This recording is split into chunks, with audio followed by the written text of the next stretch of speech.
இப்போ இந்த விளாம்பழத்தை வச்சு நம்ம ஒரு ஸ்நாக்ஸ் செய்ய போகிறோம். ஸ்நாக்ஸ்ன்னு சொல்லலாம், ஸ்வீட்டுன்னு சொல்லலாம், எப்படி வேணாலும் சொல்லலாம். அது எவ்வளோ உடம்புக்கு நல்லதுங்கிறத பற்றி இப்போ பார்ப்போம். இது சின்ன சின்ன விளாம்பழமாக இருக்குது, பெருசும் கிடைக்கும். நான் இது கொல்லையில் காய்ச்சது, அதனால் நான் சின்னதாக கிடச்சிது. அதை எடுத்து இப்போ செஞ்சு காமிக்கிறேன் பாருங்கள். அந்த அது பழுத்தது இப்படி ஆட்டினோம்னா உள்ளுக்குள்ளே ஆடும், அப்படி இருக்கும். அப்போ தான் பழுத்திருக்குன்னு அர்த்தம்.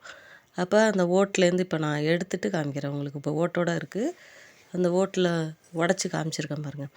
அந்த ஓட்டிலேருந்து எடுத்துட்டு எல்லாத்தையும் எடுத்து நான் வச்சுக்கிறேன். இதில் எவ்வளோ சத்து இருக்குன்னா, இரும்பு சத்து இருக்குது, பொட்டாசியம் சத்து இருக்குது, கால்சியம் சத்து இருக்குது. வயிற்று புண்ணை ஆற்றும், வாய் துர்நாற்றத்தை போக்குது. வயிற்று புண்ணுக்கு அவ்வளோ நல்லதுங்கிறாங்க. இது எல்லாருமே சாப்பிட்லாம். இதில் லைட்டாக ஒரு புளிப்பு சுவையும் இருக்கும். இந்த ஓட்டில் ரசம் வச்சும் சாப்பிட்லாம். நான் அதுவும் வீடியோ போட்டிருக்கேன். இந்த பழத்தில் சர்க்கரை தேங்காய் போட்டு நம்ம எப்படி செய்யலாங்கிறத இப்போ இந்த வீடியோவில் பார்ப்போம். வாங்க வீடியோக்குள்ளே போகலாம்.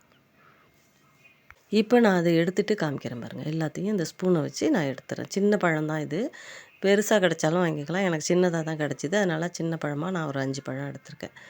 இதை எல்லாத்தையும் எடுத்துகிட்டு இப்போ நான் காமிக்கிறேன் பாருங்கள். ஆனால் இதில் சில இது புளிப்பாக இருக்கும், சில இது இனிப்பு டேஸ்ட் இருக்கும். அதுக்கு தகுந்த மாதிரி நம்ம சர்க்கரை தேங்காய் போட்டுக்கணும். இப்போ நான் எல்லாத்தையும் எடுத்துகிட்டு மசிச்சு விட்டுட்டு நான் கொஞ்சோண்டு வாசனைக்காக ஏலக்காய் தட்டி போட்டுக்கிறேன். ஏலக்காய் தூள் போட்டுக்கிறேன்.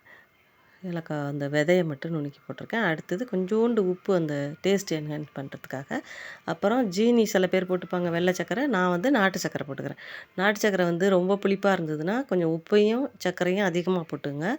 இது நார்மலான புளிப்பாக இருக்குது, நம்ம வாயில் போட்டு பார்த்தோம்னாலே தெரியும் அந்த பழத்தை எடுத்து. இப்போ இது நார்மலான புளிப்பு தான் இருக்குது, அதனால் நான் கொஞ்சமாக சர்க்கரை போட்டிருக்கேன், கொஞ்சமாக உப்பு போட்டிருக்கேன். புளிப்பு ரொம்ப அதிகமாக இருந்துச்சுன்னா நீங்கள் சர்க்கரையும் உப்பும் அதிகமாக போட்டுக்குங்க. இப்போ நான் அதையும் மசிச்சு விட்டுறேன். இந்த ஏலக்காயும் உப்பு சர்க்கரை 3ஐயும் மசிச்சு விட்டுட்டேன். இப்போ அடுத்தது நான் தேங்காய் துருவல் எடுத்து போட்டுக்கிறேன். தேங்காய் துருவல் நம்ம வேணுங்கிற அளவு போட்டுக்கலாம்.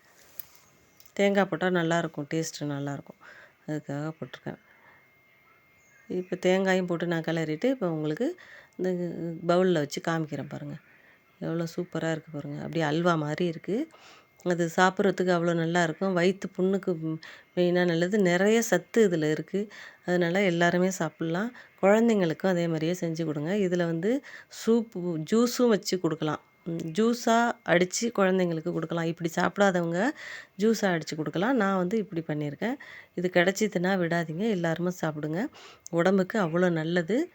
இதே மாதிரியே நீங்களும் செஞ்சு சாப்பிட்டு பாருங்கள். வீடியோ பிடிச்சிருந்தா லைக் பண்ணுங்கள், ஷேர் பண்ணுங்கள், சப்ஸ்கிரைப் பண்ணுங்கள். Okay, bye bye, thank you.